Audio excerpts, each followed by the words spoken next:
Nakita tayo idi Merkules nga daupat nga rason no apay nga dapat ada conviction wenno non-negotiable iti Kristiyano kasken kaken kanyak.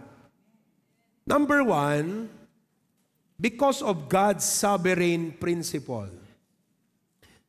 Di kaya't kung ay highlight ka di word nga sovereign. Kangatuan. Gaputa ti Diyos nga kangatuan isuna itinangited kadigitoy nga principle awan iti dapat nga mangbaliw ken hang ka nga dapat nga maki-negotiate uno makitawar king kuana. What he said is final. Ibagayo man, go. What is no anat imbaga ni Apo Diyosen, that's final. And parents, let me inject this. Teach your children that there are non-negotiables. Sagpaminsan, no agsao ka nga naganak, no anyat imbagam, han na dapat mapagbigyan, iti tawar ta anak mo. So that your children will grow nga aware nga ti panagbiag, there are non-negotiables. No saan ko nam, saan nga main kakabsat, saan nga inartean na kalataubing, pinagbigyam. Dumakkel deta nga ubing, nga awan conviction na kakabsat.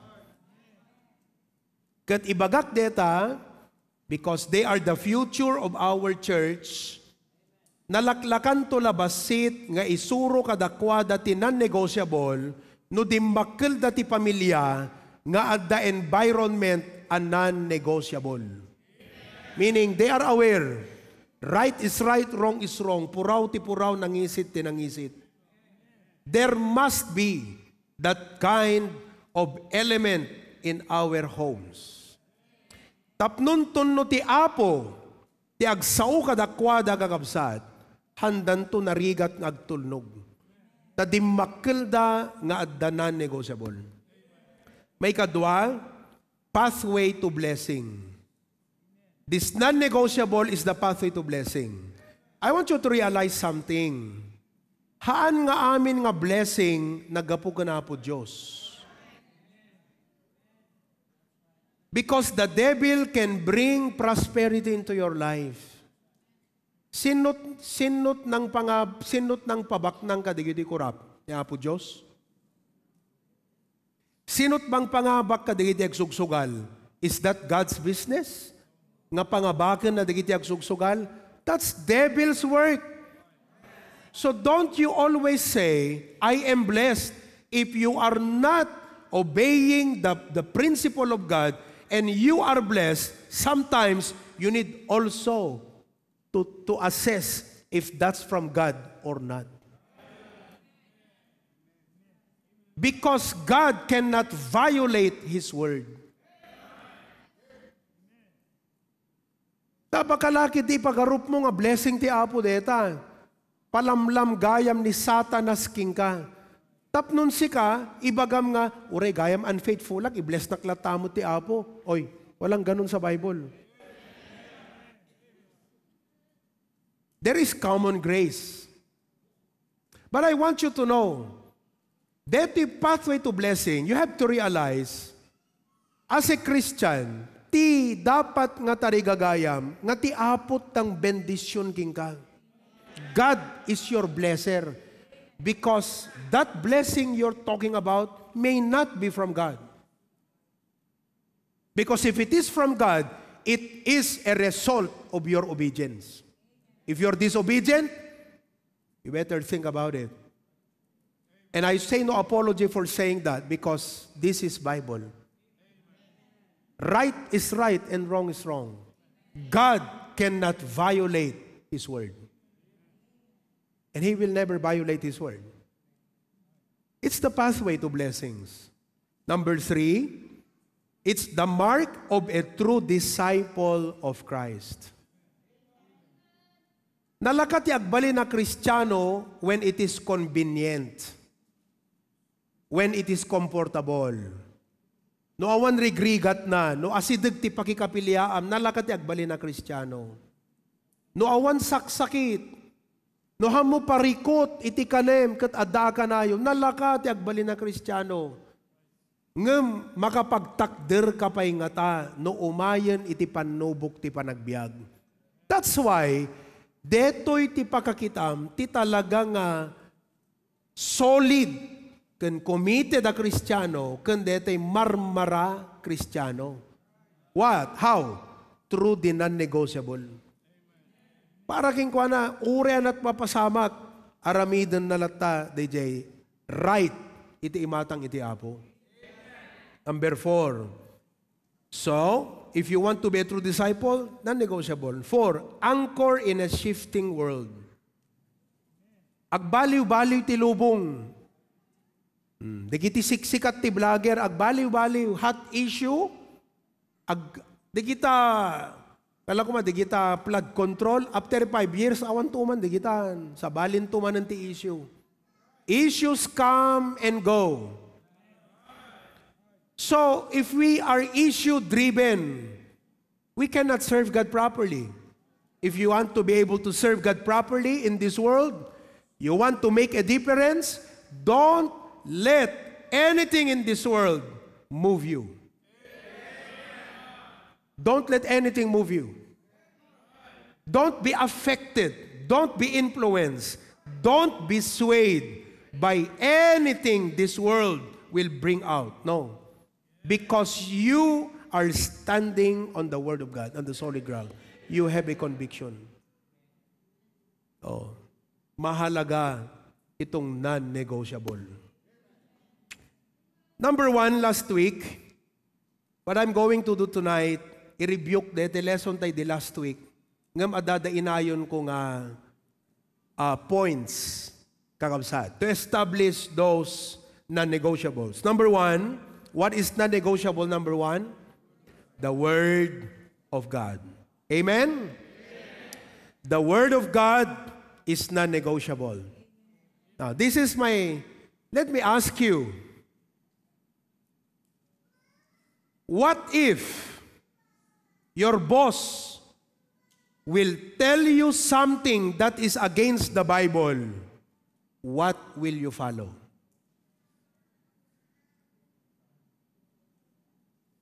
No ti boss mo, at imbaga na ngay paaramid na ka, nga maikontra iti Biblia, what will you do? As a Christian, the Bible is non-negotiable to us. So if the boss will tell you something that is wrong, politely tell him your conviction.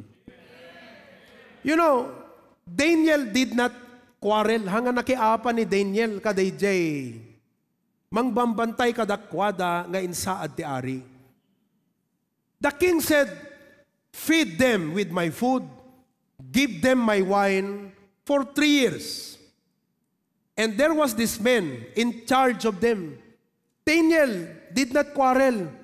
Hindi siya nakipag-away katulad ng ginagawa ng mga nagwewelga.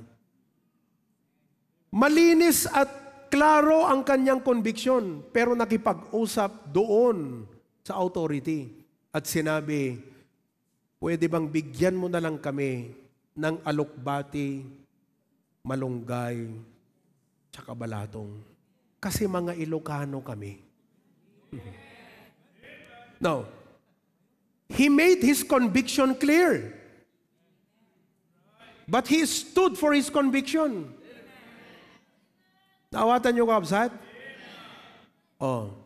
What if your feelings tell you something, but the Bible, tell you to do something against the Bible, what will you follow? No kuna tariknam, agkuita ko nagbackslide akong kunana, ket against the Biblia, anat surutam. Be a man of non-negotiables.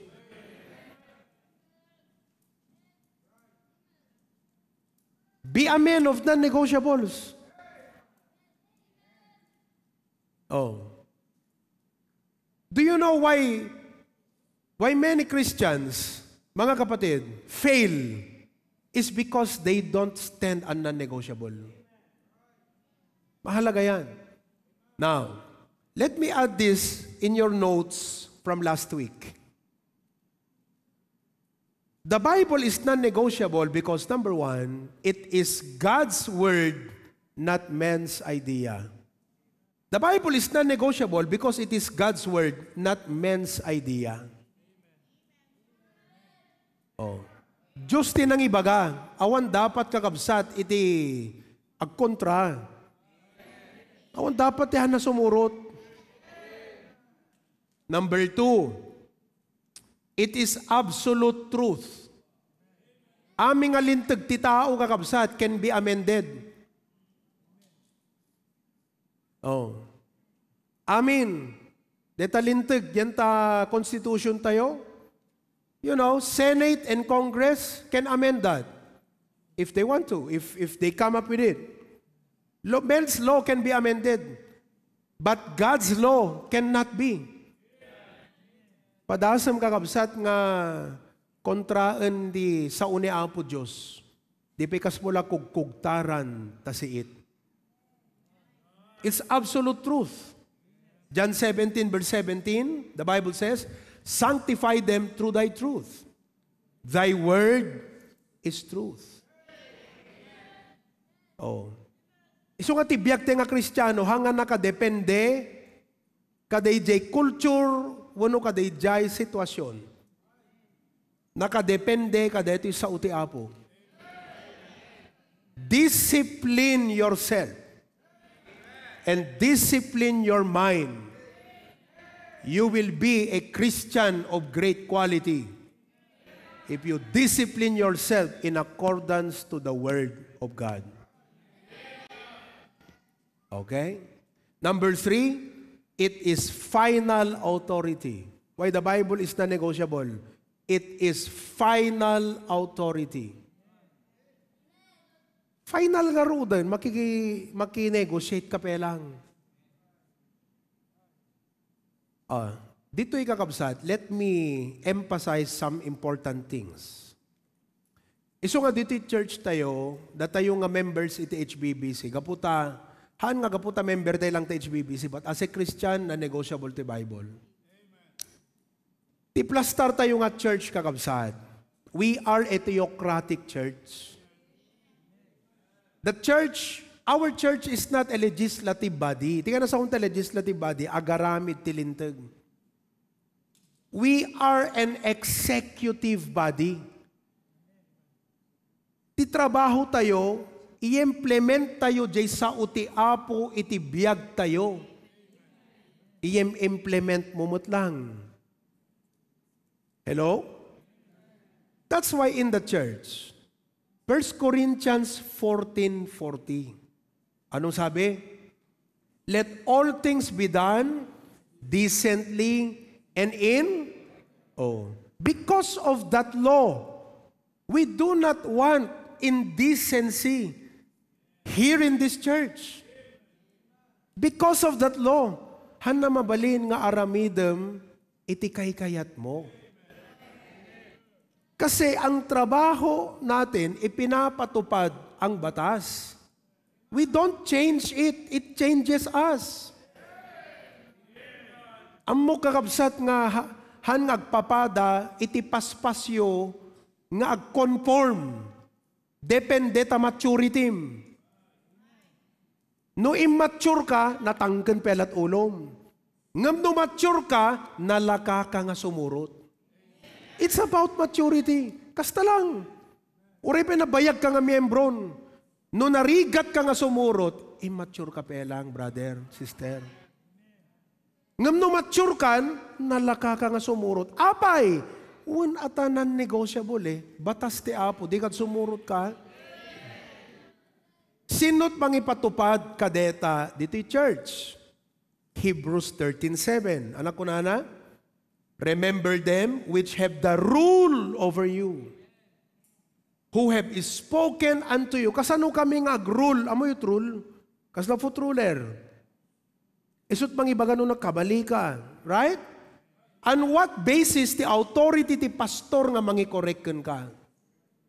On what basis the authority ti pastor nga mangibagaken ka, kastoy ti aramidem, kastoy tayo dapat?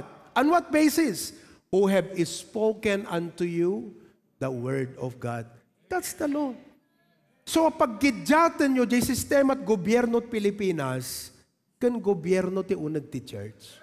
Because we are not a democratic body. We are a Christocratic body. What is Christocratic? Christ rules. He is the head of the church. Ikat no, iti may nga balay, may salat ulo, ti ama, na magpainudwat leader kakabsa ti unag ti pagtaengan.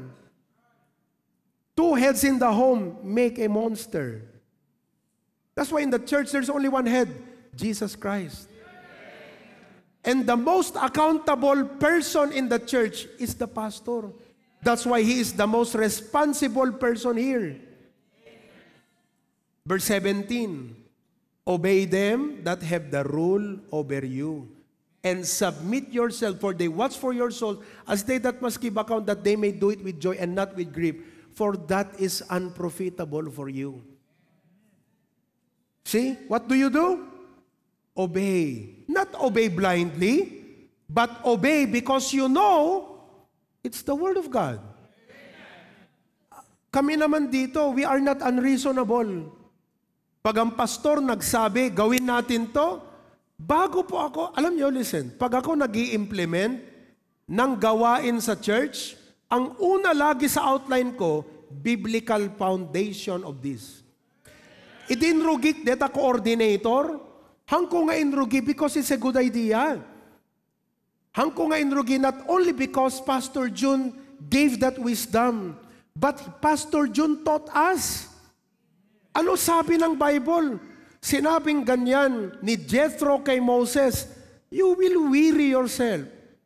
Why don't you set men in charge of 100, 500, 1,000? That's coordinator. And because of that, we did it. Kasi ano coordinator ka, if you're not fulfilling your duty well, you're not just unsubmissive to the pastor, you're sinning against God. Because that's the law of God. There must be key people in the church. If you're a key people, function well. Hangat kay kayat mo. Ngamno talaga natangken ulom kat immature ka. That's why. Amo-amot sumurot. You see that? Ganyan mga kapatid ang non-negotiable. Oh, nung nasinabi ko na nung Friday night, I met with our coordinators and we had 200 coordinators and prospect nga umay matrain. Ano ang aking itinuturo? System. You know, our church must operate systematically. Right? Hangat kayat mo, hangat kayat ko. No dikat DJ na urnos nga sistema. And the kind of system we have here, isuntod sistema ka, digiti amin nga ma-start tayo nga church. Kastamot ti sistema klaberya, pasukin, system. But I did not teach system because it is a good thing in business. I know business people, they have system. Life operates on system. Business people know how important system is. If you are a one-man band, you're only good for a short-time business. But if you want a long-term business, build a system. But I did not talk about system because it's good in business. No, the Bible says it. Do all things decently and in Titus chapter 1. You are left in Crete that thou mayest set in order the things that are wanting. So brethren, lahat ng mga ini-implement ng Pastor Proby dito sa ating ministry are not unreasonable implementation. They are all laws of the Bible. Oh. Ngayon, alam mong batas ng Biblia, kung Christian kang totoo, at alam mo ang non-negotiable, nalaka ka nga sumurot, We don't want people to follow blindly. Hanga simurot ka pa, imbagan pastor. Oh, you should be clear to you. No kunada kada kayo, apay nga nakasapsapa kayo nga mapanta kapilyayo. Iso nga minimbaga ni Pastor Provenyo kung kuna. Ti ibagayo, isot usto. It is right. Right kad timaladaw ka kabsat. Wrong kad tinasapa. Oh.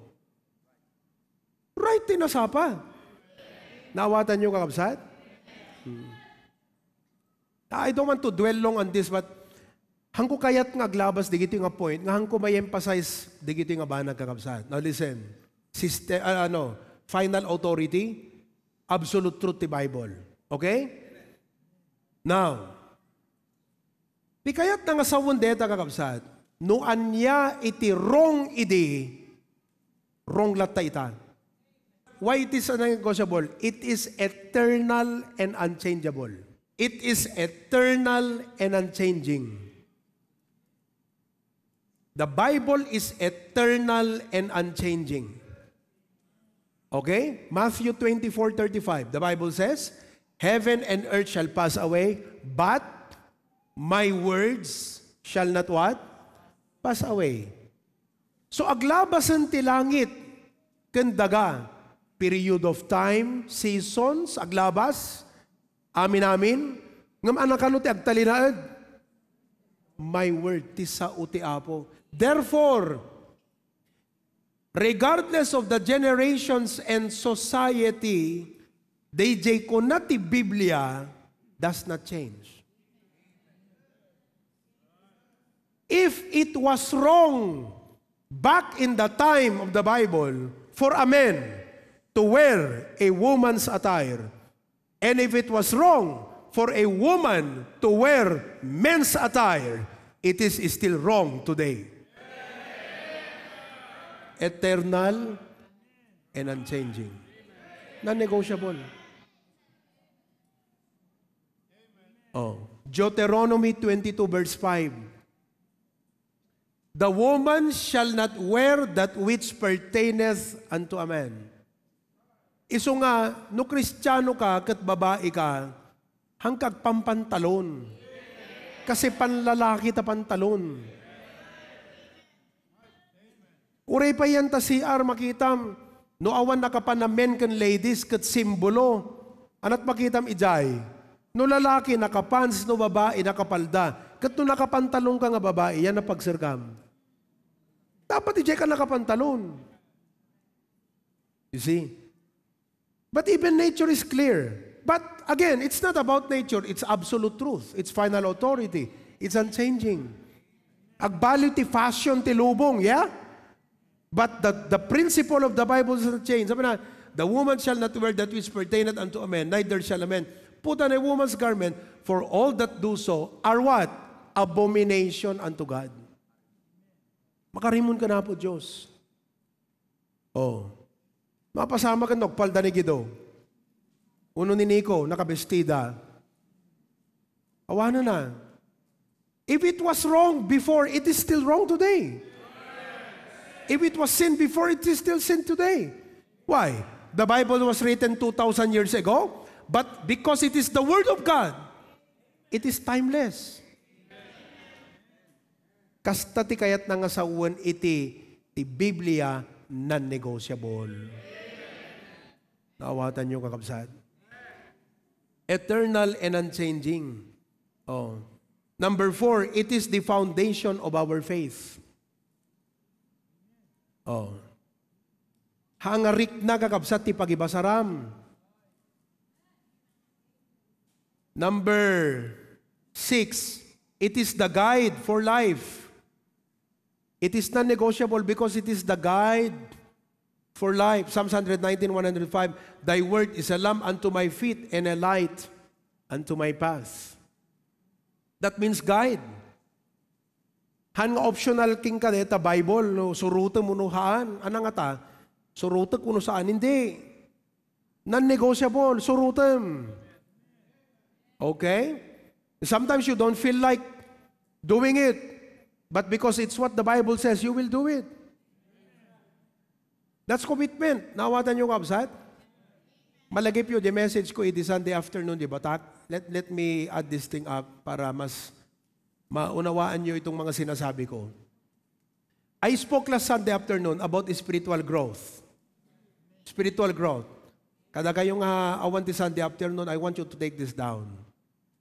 Amo yung ti pa nag-grow ti spiritual, kadagiti distracted Christian. You know what is distracted? No, distracted. Nayaw-awang ka, dito distracted Ilocano? Ha? O, di ko ma-focus mo, na-distract ka. So, awang ka, di focus mo. So, ti Kristiyano nga distracted. Di sana, para kinuha na ti spiritual growth, optional. Kaya't ang asawan, awang pakialam ko no, ag-grow ako no saan. Ti importante kanyak, makasurvive aktibiyag. Distracted ka no, ta cares of this life, ti gapu na nga hangka ag-grow.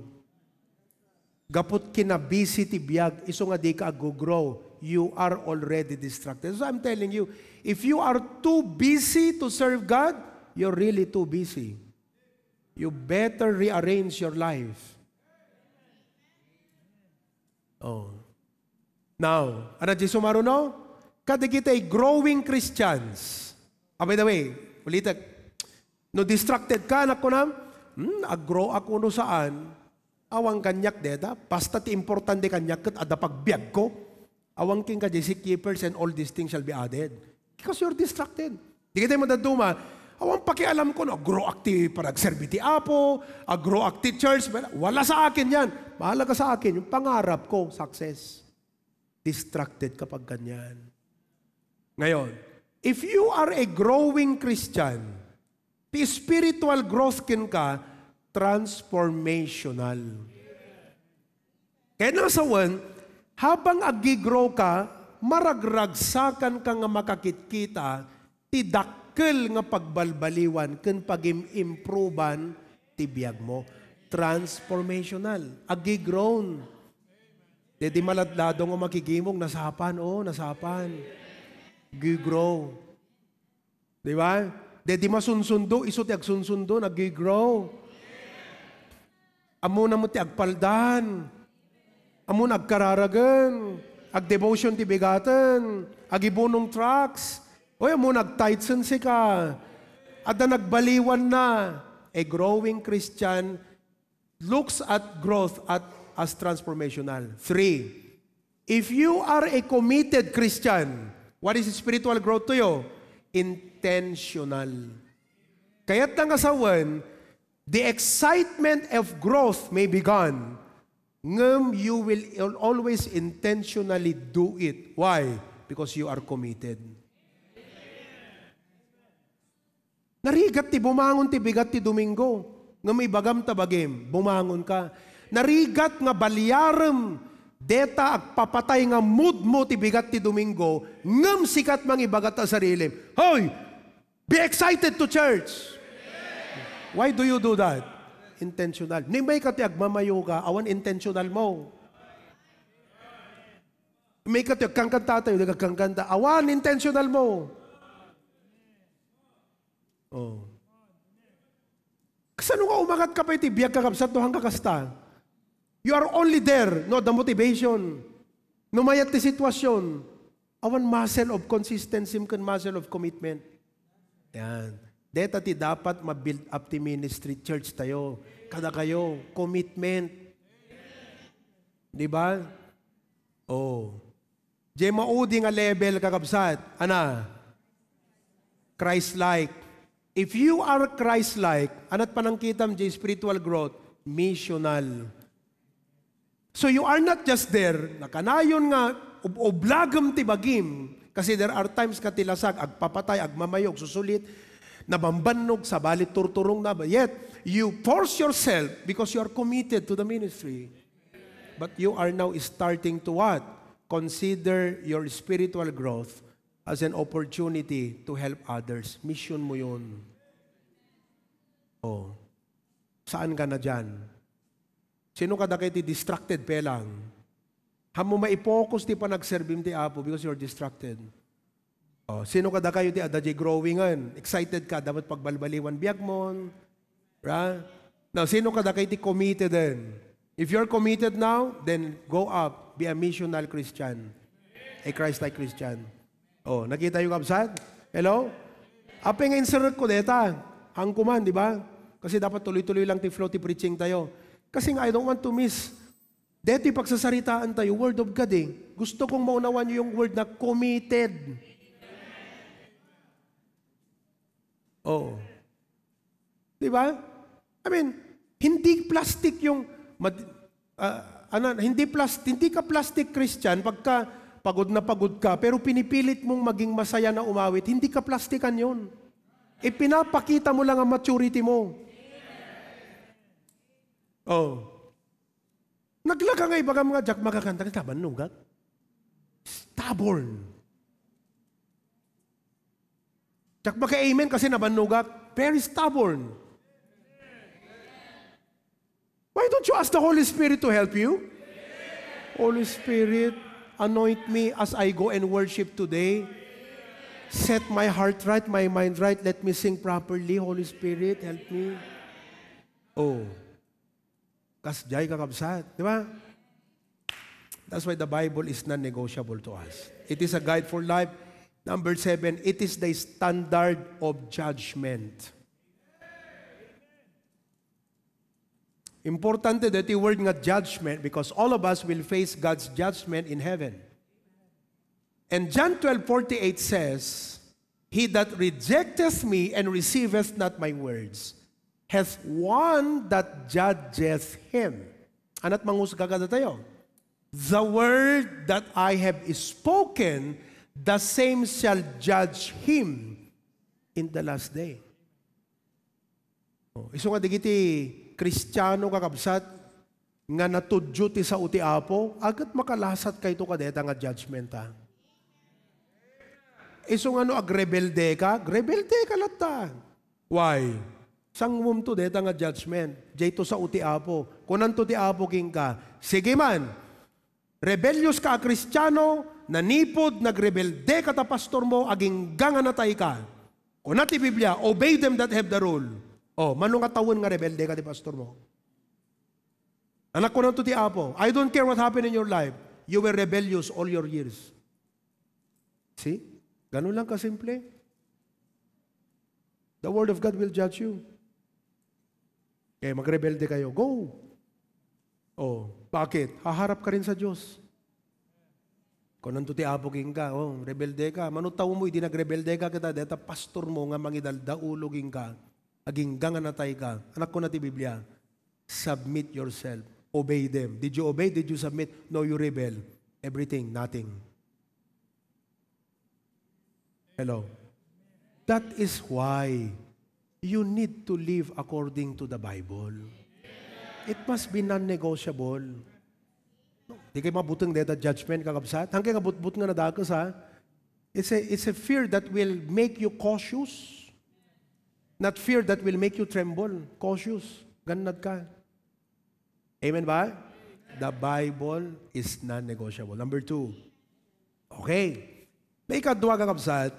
The Lordship of Christ is non-negotiable.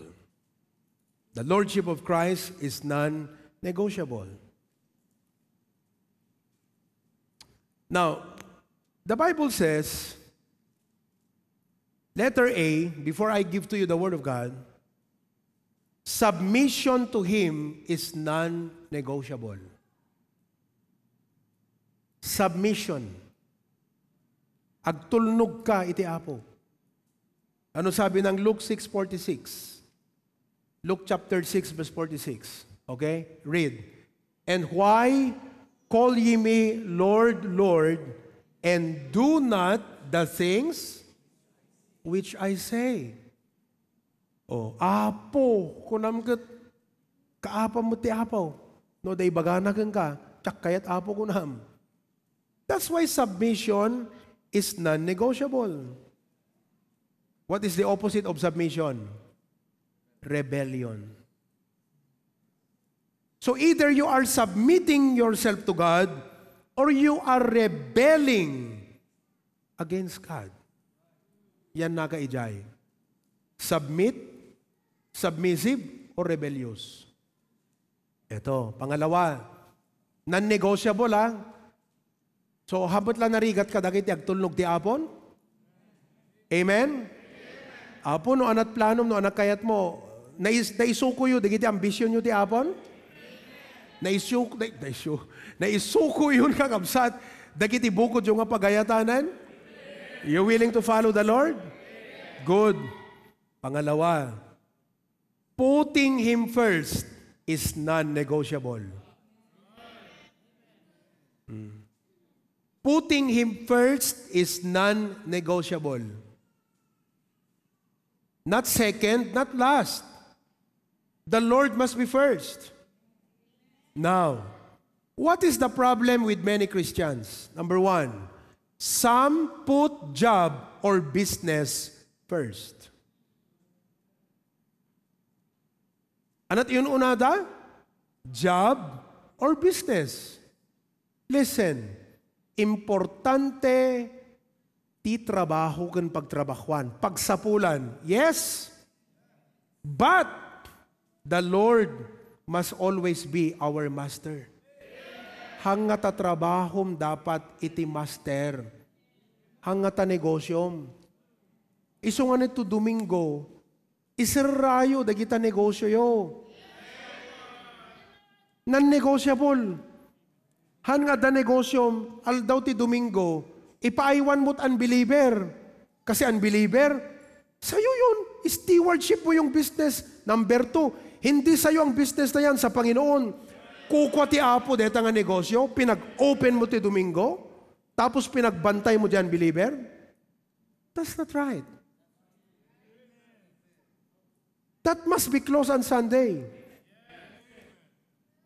Oh, deta ti Lordship of Christ. Aramidin nyo hanggang kaputa imbagat nga pastor. But it is right. Prayer meeting, i-close you, dagita negosyo yo. No alas 4 kakabsat, kasparian, dumtang tuti time, adabis business yo. Oh. Kasparian, dati franchise kay ti Jollibee. Jollibee. Diba? Wow, mano ti Jollibee itan? 20 million. Mas parang Tita Fem, franchiser ka ti Jollibee. Kasi kabaknang mo.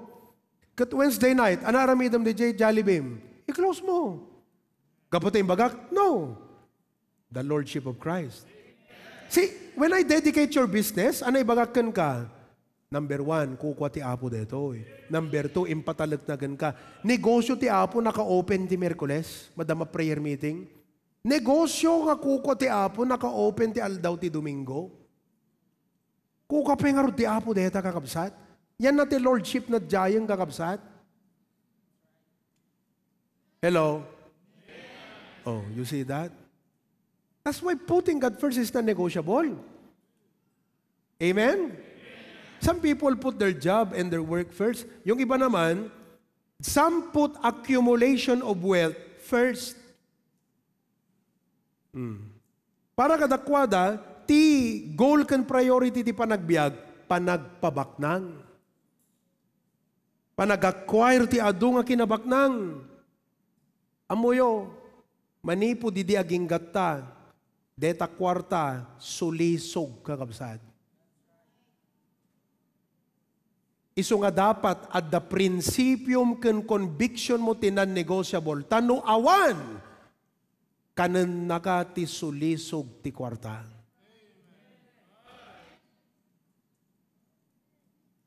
The Bible says in 1 Timothy chapter 6 verse 10, the love of money is the root of all evil. That's why don't ever love money. Isurat nyo dito, money is a good servant but a terrible master. Money is a good servant, but a terrible master. Mayat no ti kwarta, agserbi ti kasapulam, kun kadagiti aramidem. Ngam dosikan kakabsat, iti at agserbi iti kwarta. Isut master mo, isut Diyos mo. Terrible. The love of money, let's go back to the verse. Ipakita ka na kay J.A. Epeck. For the love of money is the root of all evil, which while some coveted after. Listen, do you know why there are many corrupt officials who today, permi nga very open kakabsat nga makikita tayo the news, duwalang tiga po na deta kakabsat. Anak ko nayo, at dasulisog, kanadaderup ti tao. DJ sulisog, duwati sulisog nga dakadakwada, anak ko nayo, money and position. Kasano nga kurakot ka no awam magkingkat kwartagan posisyon, alaman? That's why their temptation is money and position. But that's not the only factor of corruption. Kasi ore adut sulisog, no adda conviction kan fear of God ta tao, hanamaan ano kakabsat. The problem is while some coveted love of money, that's the root of all evil. That's why each of us must uproot ikatam deta, don't labor to be rich. Kaya't kung asursuruan nyo nga i-balance na panunot nyo, I know, if you want to have a business, you set goals. Career people, you need to set goals. But I want you to learn to balance this verse in your mind. Labor not to be rich. Jeremiah, Proverbs, labor not to be rich, cease from thine own wisdom. Haan ko mga tigol mo agtrabaho, kat panagpabaknang. Ikabil mo jay verse nga kunana, feed me with food convenient for me. Book of Proverbs. I-balance yun ta panunod yun because this is word of God. Dito iti dapat i-meditate yo tapno natanang ti addang yo kadagiti panagbiag tayo kakabsat. Proverbs chapter 30 verse 8. Remove far from me vanity and lies. You know what is vanity? The riches of this world is vanity. What is lie? It gives you, it offers you false joy, false happiness, false security. Give me neither poverty nor riches. Ikan apo ti kinabaknang uno kinapanglaw. Taway, feed me with food convenient for me. Oh, basta mga anak tinaset, okay ako na po. Yeah? That's just what it is. 9. Verse 9. Okay? Tuloy mo, verse 9. Lest I be full and deny thee and say, who is the Lord? Or lest I be poor and steal and take the name of God in vain. Ti tendency ti tao, numabsog kakabsat, agpalangguad. Nangatot pa nagkita na unay ti sarili na. Kaya't tayo nga maliklikan, dayta nga nagalis nga dalan ti biyag. Itumeg na ka dayta kakabsat nga dalan. Don't ever go that path. Kastamo ta kunana, baka no agpanglawak, katagrigat at katagtakawak, kat agbalinto nga ubaw tinagan ti Diyos kanyak. Oh, that's a good prayer. That's why to be safe in life, don't labor to be rich. Just labor for the Lord. Do it for the Lord. Amin nga itad na ken ka, idedikar mo na ta amin na para ken kwa na. Amin. That is your guard. At panggwardyam ti pusom kakabsat. Hello? Oh, da kayo nga nag-grade 1, nagbannog kayo, di ba? Pamukong ko na nga nagbanugak deto. Ano nga nagbanugak? Agyamang ka ti apo. Kat ko nam deto nga degree apo, idaton ko aparaken ka. Kasi no awang kasta nga sistema ta panunod mo, iadayo na ka deta nga degree nga inadal mo. Okay?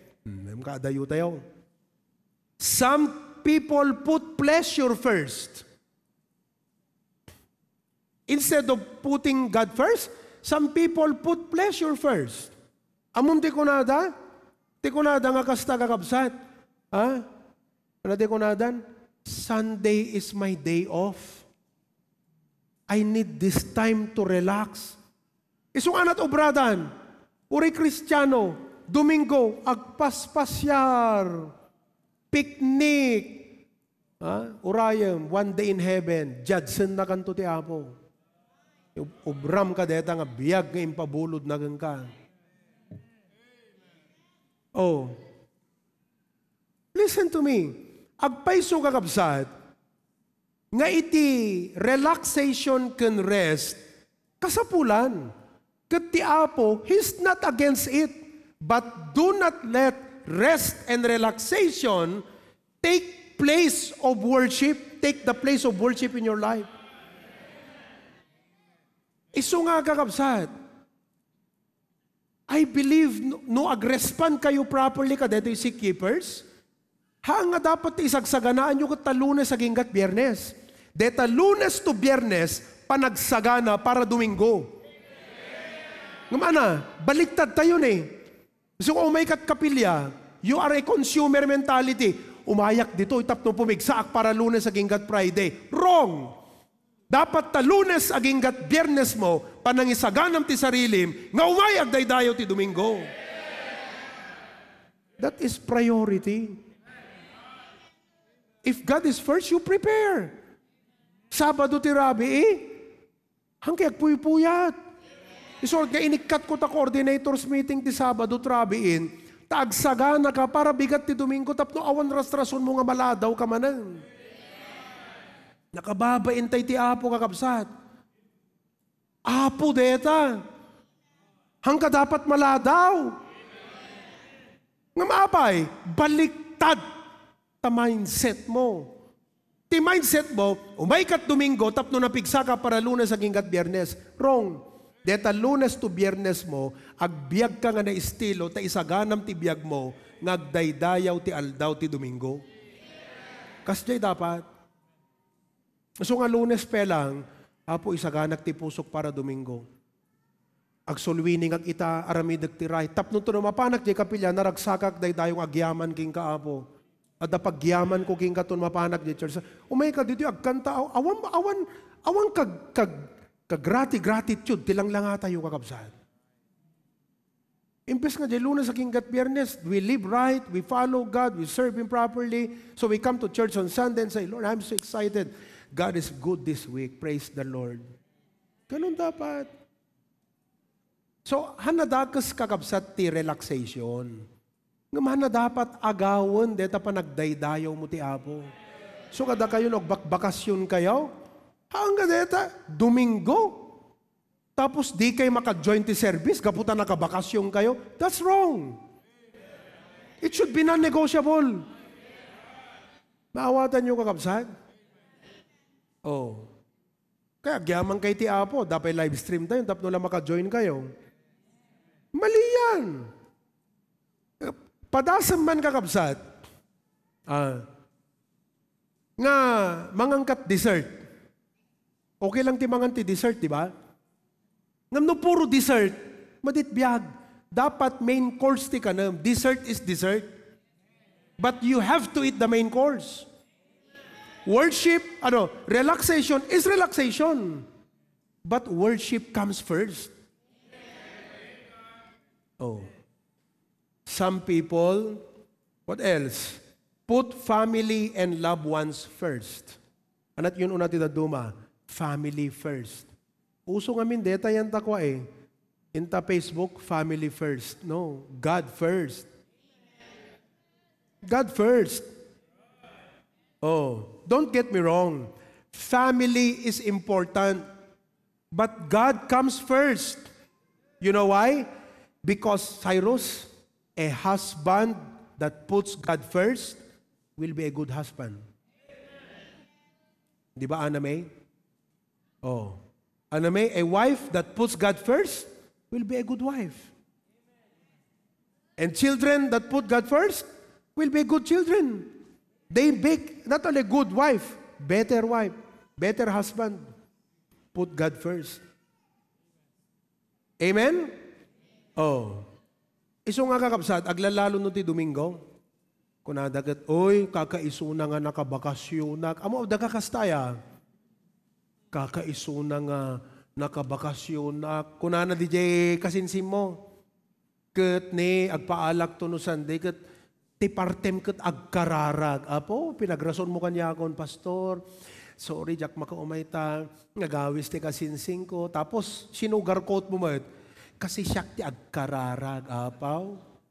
Tilaing mumot nga nakin ego say, daya, ang mumot ti pumalabra. Di ba?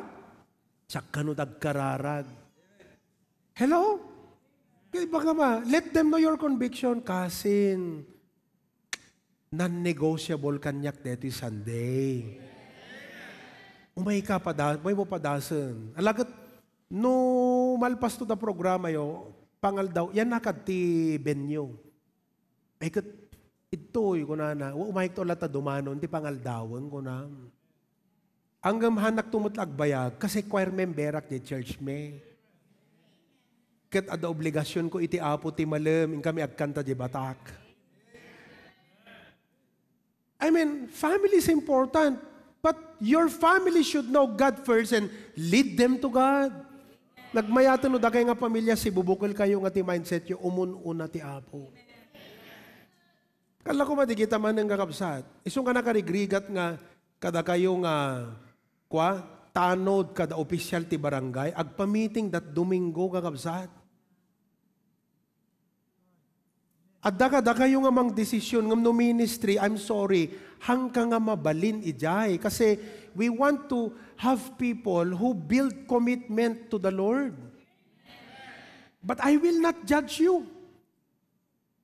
No kayo nayat mo, konsehal, nagkagawan, so kaya't mo, I will not judge you. Ang marigatan ka, grow spiritual, ibagakan ka. And this thing more, ministry, hindi ka mabalin. But I'll not judge you. But as your pastor, kailangan kitang pagsabihan. No kayo nga ibagakin ni kapitan, lalo no si kantot kapitan, no si kakumat kapitan. Madingag paiso kakadwa nga agmi-meeting tayo ti Domingo. Ipasabado tayo, dagiti activity tayo, intay mo't ka, dagiti kapkapilya tayo, kada simbaan nyo, dagiti agyaman, agdaydayaw ti Apo. Testimony. Why? Because the Lord Jesus Christ is non-negotiable. Ti apot na gayab. Isut nagpaayab ka deta nga gimong. Isut nagpaayab ka deta nga prayer meeting. Ayab ti apo. Sino kumapay ti mabaling nga mangilapod king ka kadeta kakabsat ka ti apot na gayab. So submitting to God is non-negotiable. Putting Him first is non-negotiable. Simple lang dagito yung kakabsat, pamalagip, dagito yung bagbagag kada kayo. But they are core values of our ministry. And every Christian. And all of God's people say? Amen. Tuloy tayo tuman-tumaminsanan. Amen? Okay. Pakainot tayo nga umununag, dagiti ramot tayo. Deta lang ti prayer ko, umunag, dagiti ramot yo, kadagiti sa uti apo. Praise the Lord. Okay?